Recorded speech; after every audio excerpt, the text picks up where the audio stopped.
You're listening to the 49 Carats podcast, a 49ers Goldmine production with Stephanie Sanchez.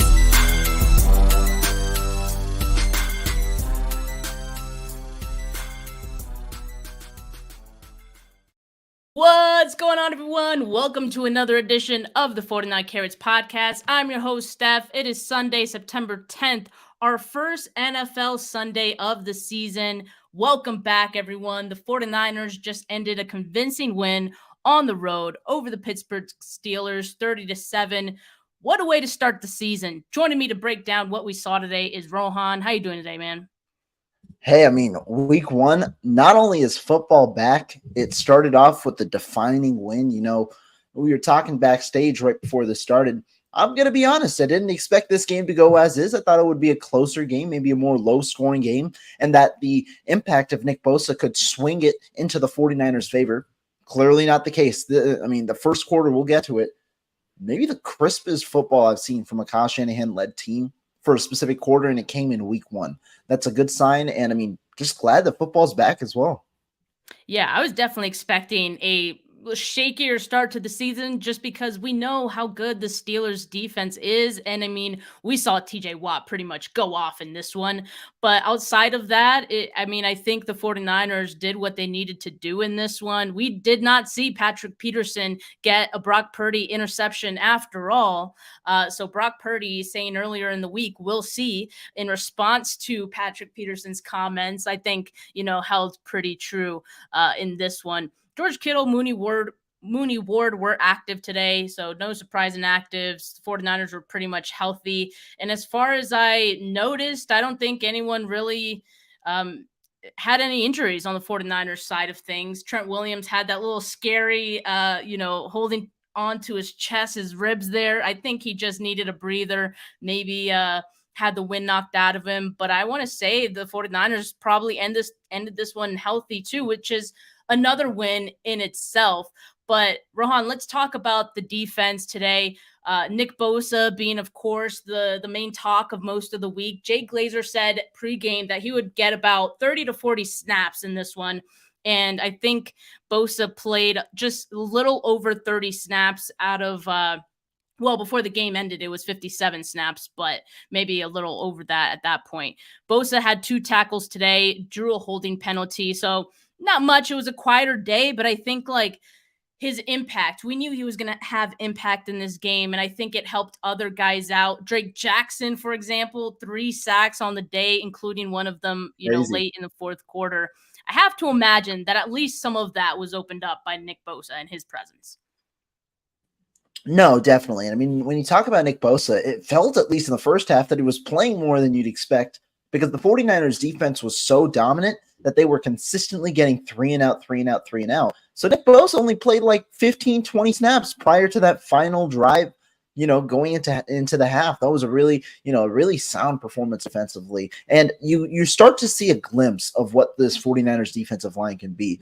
We talk about Drake Jackson, 3 sacks, good performance by him. But when you look at the sacks, right, the first one, Armstead really got in there. He was able to wreak havoc and then looked like he got held, but Drake Jackson there for the cleanup. The second one, obviously Drake Jackson, his athleticism stops or holds the contain when Kenny Pickett's trying to go through or go out of the pocket. And overall, pressure-wise, it seemed like Pickett just looked flustered. The 49ers came way more ready. They came much better prepared to play against the Pittsburgh Steelers. And I think that especially on a day where, you might have questions about how the coverage went and things like that, overall, I thought the pass rush was real solid and just a glimpse of what you could see in the future.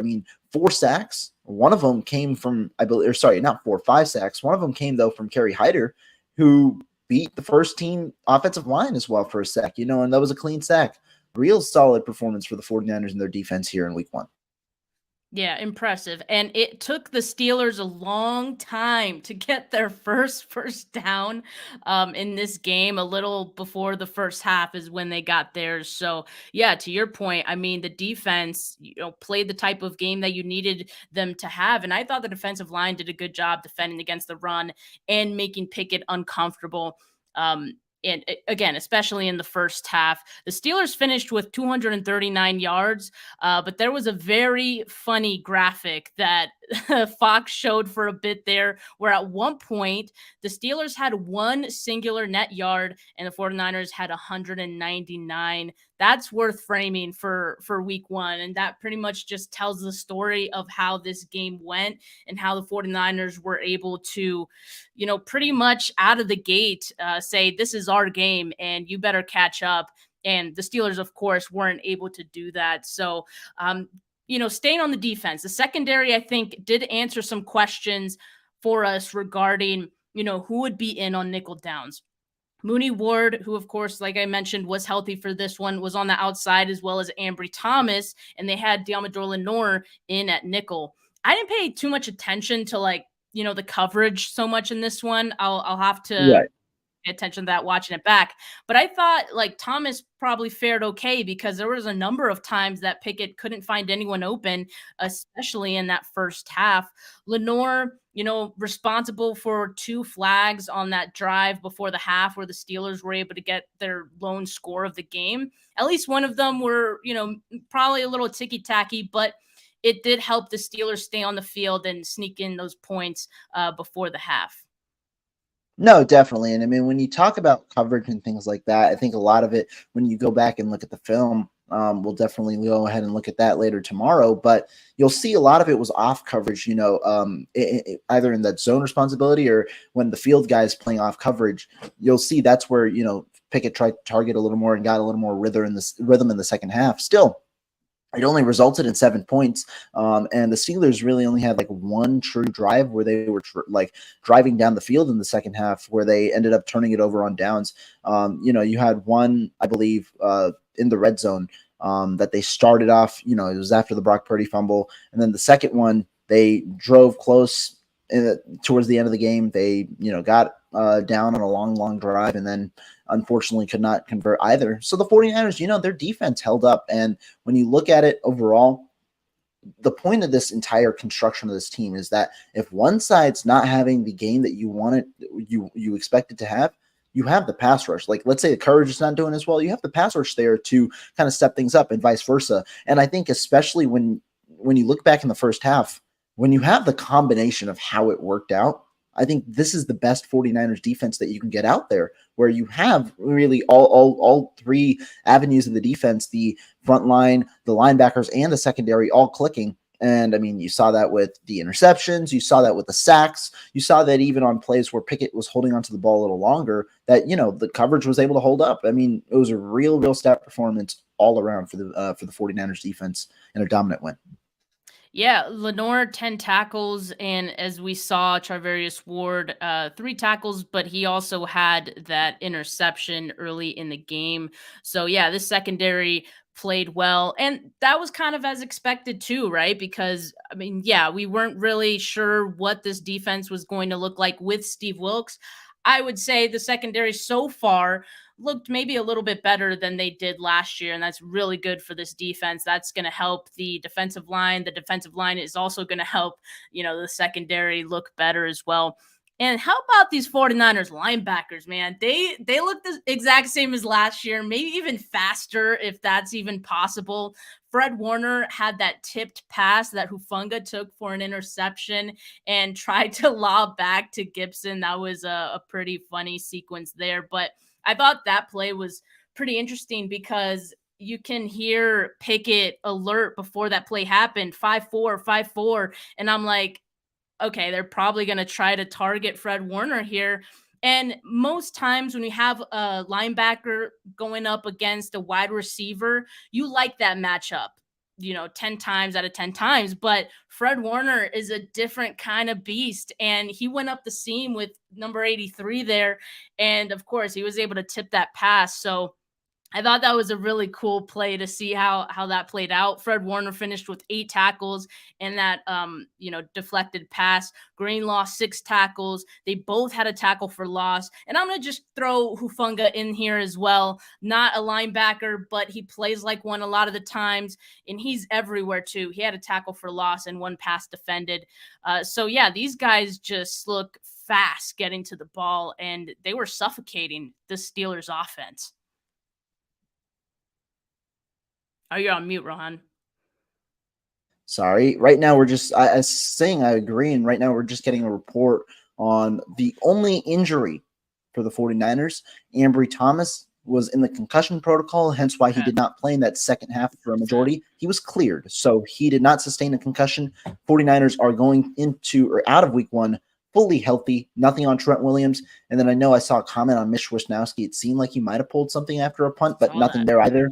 Yeah, nothing there either. So the 49ers coming out of this week fully healthy. And I mean, like you said, right now, the 49ers, when it comes to their roster construction, you look at the secondary, they've got guys who are good fits for their system. I mean, last year you had Lenore on the outside, you had Jimmy Ward there. And you obviously want to play the most talented players you have on your team. Jimmy Ward cannot be sitting on your bench. But if you're talking about roster construction, you're now playing players where they might be a little more comfortable in their roles rather than just putting the best, players on the field. Well, you're kind of doing a combination of both. Thomas is a press man corner. So if you play, in the first half, you saw him play a lot of press man alongside Chakravarthi Ward. You put Deommodore Lenore in the nickel, and he was going up against some of those bigger guys. He had a rep against a tight end as well, where he's able to knock the ball out, and then Hufanga put the hit on Freiermuth in the end zone. There are a couple of plays where you're going to find him to be able to sustain against those bigger guys because he's bulked up. Good sign with the 49ers secondary. And then on the linebackers, I mean, Fred Warner does Fred Warner type of things in coverage. And I was really impressed. I thought the trigger from Dre Greenlaw on some of these plays was nice. Sometimes you'll see him be over aggressive, but the reason it works is because when it comes to this 49ers defense, so many players are there to clean up because everyone's doing their responsibility well. But I thought his trigger was trigger went good. I thought, he was getting the ball quick, and that's what you want. You want stout play from all three levels, and the 49ers got it. And speaking on injuries, the Steelers did have a couple of guys go down on their end on the offensive side of the ball, Deontay Johnson and one of their starting tackles as well. So I'm sure down the line that did play a part in the Steelers kind of not being able to, score more points there at the end. But let's talk about the 49ers offense, man, because they looked good. Brock Purdy and the Brandon Ayuk connection was on fire. Purdy finished 19 of 29, 220 yards, 2 touchdowns. Both went to Brandon Ayuk. And I want to pause here because I want to talk about the back shoulder throw in the front corner of the end zone. That was a dot to Ayuk. And I know they've tried the back shoulder throws like to Ayuk, like in the preseason and things like that. Didn't quite work out. They get it done in a game that mattered, right? And that's really all that matters in the end. So I think this connection is going to be one that we see a lot this year. I mean, we heard all in the offseason how much Brandon Ayuk has grown and how better he looks. And he looked good last year too. But of course, it's obvious that he's taken another step. And not just that, this connection and this chemistry that these two have also taken another step. No, definitely. I mean, when you talk about this 49ers offense, you can argue this has been the crispest you've seen a Kyle Shanahan offense be executed in the first, to start the game. The 49ers, they're considered as a team that end very well, both in games and also during the season. So to see them come out and score on their first 4 drives, a 7-play, 54-yard touchdown drive to start it off, had a 9-play, 68-yard touchdown drive as well, mixed in with 2 field goal drives. You start off and you have 20 points by the time you hit the 8-minute mark in the second quarter. It's a quarter and a half, and you're already clicking on all cylinders there. And of course, they only scored 10 points, the rest of the way. But still, the way that this offense was clicking was good. There were the main storyline this week was Nick Bosa, but the other one for me was how does Brock Purdy, return and play after he had that pitch count kind of thing coming out of the preseason? You're questioning what's the role going to be like for him. I mean, it looked like he was clicking on all cylinders. He hit, and people might complain about the deep passes, but there wasn't a need for him because the intermediate stuff was there, and you against TJ Watt, Cameron Hayward, Alex Highsmith, what do you want to do? You want to get the ball out quick. And so to be able to hit the number of intermediate passes that the 49ers were able to do, it's a good sign. Now, did Brock Purdy play perfect? No, but this was a very, very solid start for the season for Brock Purdy, who you want him to create this rapport with the receivers. You already know he has the rapport with McCaffrey. We saw that all of last year. But for Ayuk to have 8 catches for 129 yards, 2 touchdowns, and really some throws where you truly have to trust your receiver. Deebo Samuel as well, 5 catches, 55 yards. Those two guys, for them to coming into the season motivated, for them to lead you guys. And then obviously the run game with Christian McCaffrey having a huge run. Christian McCaffrey is going to do what you expect him to do, especially running behind Trent Williams. So a real solid start on both sides for the 49ers. And I love the aggressiveness from Kyle Shanahan to instill confidence in his quarterback, throwing a lot early. Let's talk about that aggressiveness from Kyle Shanahan, because we saw it in the very first offensive drive. He went for it on 4th down. Who is he? He never does this. And I think it just goes to show how much trust he has in Brock Purdy. And, Brock Purdy is able to execute this offense at, a clip we've never seen with any of the 49ers quarterbacks in the past. And I think one of the other things that we saw today that really impressed me was the poise in the pocket and being able to sense the pressure, be able to move around in the pocket. There was that one play where I think it was Minkah Fitzpatrick coming in as a free rusher, right, on Purdy's blind side. And I don't know how, maybe he saw, Fitzpatrick before the snap and he knew he was going to be a free rusher, which is already shows a lot of, I think IQ, but also if he was just able to sense that and didn't see him before the snap, that also is impressive, right? So he was able to spin out and evade that sack, and he was able to keep his eyes upfield and find Deebo for a 1st down. So just it's the little things that are the big things in this offense, and those are the things that Brock Purdy is able to do really well. He finished 7.6 yards per attempt on average and 111.3 rating. And Christian McCaffrey, 22 carries, 152 yards on the ground, including that 65-yard rumble that he took for a tutty on some great blocking, again, from Ayuk. So Ayuk was doing it as a receiver, as a blocker as well. You love to see it.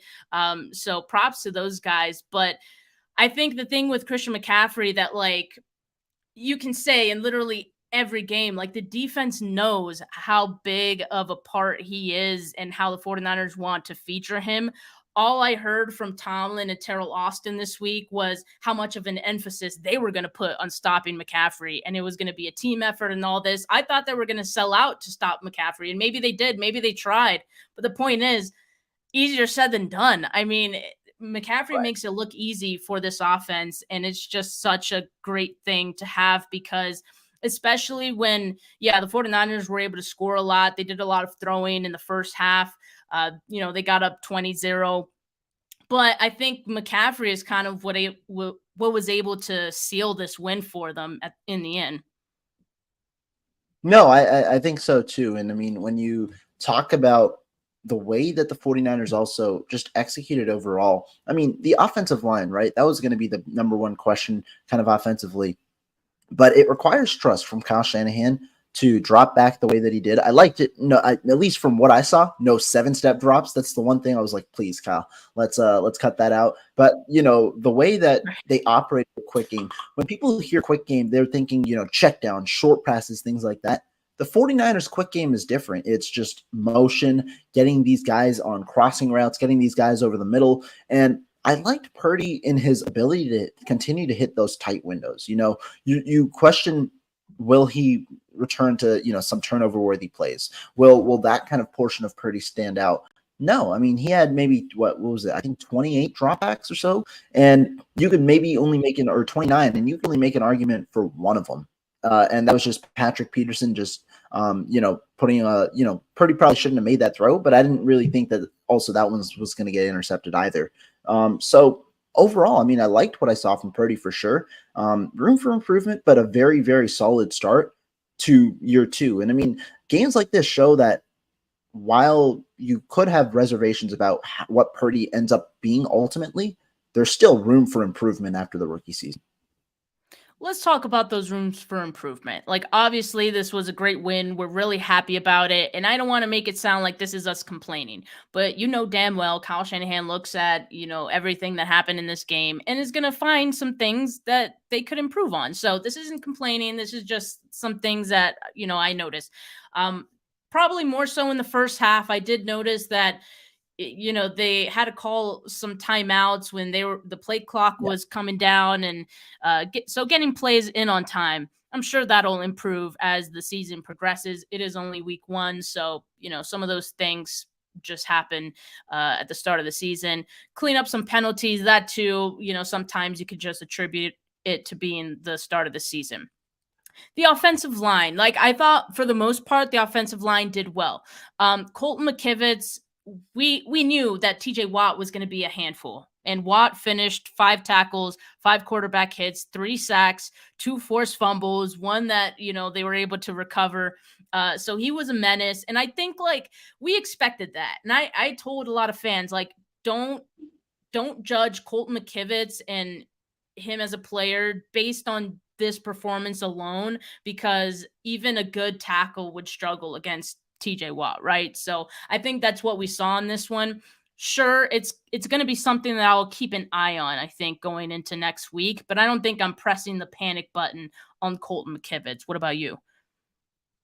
I'm not going to press it either because it is TJ Watt. I mean, the things that you look at, right, was he getting consistently beat, or was he just getting beat and then those plays were bad, in a way that Mike McGlinchey got beat at times. And he gave up 3 sacks.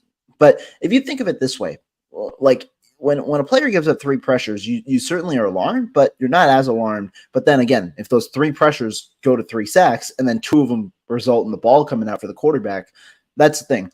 I mean, you can also make, the argument that Purdy potentially, you gotta be able to sense the pressure on one of those sacks and things like that. But I'm not going to sense it yet just because of the quality of player in your first game that you're going to play. You do play the Rams next week. We'll see how Colton McKivitz goes. But I do wonder, and fans might not like it. Are you going to see some more tight end chips on that right side? Some little things like that to kind of help him out. Not only him, but also Spencer Burford out, and the timing on that right side. Because Burford, when you talk about the room for improvement in penalties, Spencer Burford had 3 penalties today, and one of them came on a false start where it looked like the 49ers were trying to run the clock out and things like that. So, there's room for improvement for sure on that right side. Maybe it comes with more continuity and things like that. But I wonder, is Kyle Shanahan going to try and make an adjustment or continue to play it out as is and see what the results end up being? Yeah, so something to keep an eye on going forward is some of those things on the offensive line. Keep an eye on Spencer Burford and those penalties and Colton McKivitz. And, I would expect that next week he'll probably have a much better game going up against the Rams. But of course, that's a topic for another day, and probably later this week. The only other thing that I would say that maybe could use some improvement is the special teams coverage, the return coverage.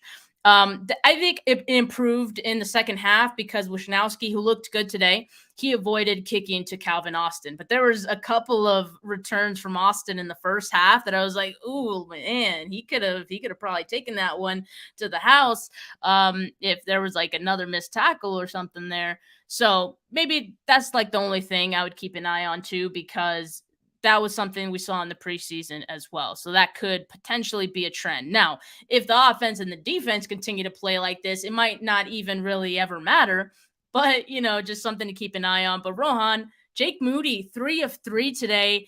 And the first kick was actually maybe the most impressive because Mike Tomlin, this was in the first quarter, Mike Tomlin tries to ice him, burns a timeout to do it. And obviously that's what icing is, but then the kick gets blocked. It was a 46-yarder originally, but Steelers get called for an offside. So that negates that. Then it's a 41-yarder, and he nails it. I thought that was impressive because based on what we saw in the preseason, Moody just seemed a little shaky on, the 2 times that he was iced. And he could have easily gotten distracted by that sequence there, but he was 3 of 3 today, and I thought he did well, and we needed that. No, I mean, if you're Kyle Shanahan, this is exactly how you want Jake Moody's first day to go. Nothing too hard. His longest kick was a 41-yard field goal, but you did want volume, and you wanted him to test out, especially the icing part where you're hoping, not necessarily hoping it happens, but you're also like in the back of your mind, oh, let's see how he reacts to this. And I mean, I think that Jake Moody responded well. I mean, you had 3 field goals, you also had 3 touchdowns, so he had 6 extra points. Extra point is essentially a 33-yard field goal. And so you had a lot of volume there for Jake Moody today. Cool to see him not only kick well pregame, he making all 5 of his field goals pregame, according to reports, but also kick well in the game. Nothing too hard. You don't put too much on his plate in week 1, but the starting of building that confidence up, because you're going to need him for the full season, and you're going to need him to make some big kicks later on. So liked how they approached it with Jake Moody, and I mean, it's a good start. Good start for sure for him, as well as the punter, Mitch Wisnowski. I thought he had a good day. Yeah. Good day throughout for everyone on this team, pretty much, and we are very happy about it. Rohan, thank you for joining me today to talk about this win. We're all very pumped, and of course, I mean, going into this week, we're gonna have plenty to talk about this game, and also going into the week 2 matchup against the Rams. That one should be pretty interesting. But yeah, make sure you like this video. Make sure you guys subscribe. Enjoy the rest of your NFL Sunday. By the way, make sure you subscribe to Rohan's channel, because I did link it in my description. If you guys are tuning in from my channel, you can also maybe you're watching this from Rohan's channel. In that case, like this video on his channel as well. But have a good rest of your NFL Sunday, folks. But for now, peace.